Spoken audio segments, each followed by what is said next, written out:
சென்னை அடுத்த பல்லாவரத்தில் செங்கல்பட்டு வடக்கு மாவட்ட மனிதநேய மக்கள் கட்சியின் மாவட்ட செயற்குழு கூட்டம் வடக்கு மாவட்ட தலைவர் ஜாகிர் உசேன் தலைமையில் தனியார் மண்டபத்தில் நடைபெற்றது.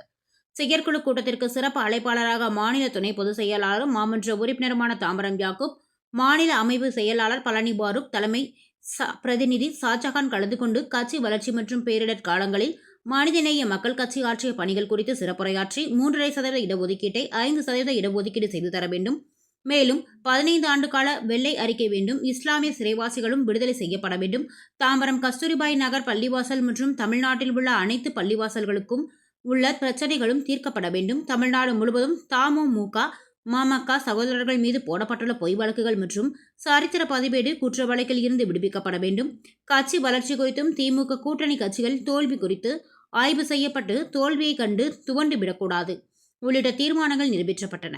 இதில் மனிதநேய மக்கள் கட்சி நிர்வாகிகள் ஏராளமானோர் கலந்து கொண்டனர்.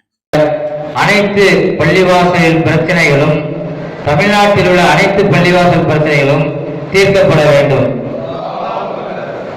தீர்மானம் 4, தமிழ்நாடு முழுவதும் தமிழ்நாடு முஸ்லிம் முன்னேற்ற கழகம் மனிதநேய மக்கள் கட்சியின் சகோதரர் மீது போடப்பட்டுள்ள பொய் வழக்குகள் மற்றும் சரித்திர பதிவேடு குற்ற வழக்கில் இருந்து விடுவிக்கப்பட வேண்டும்.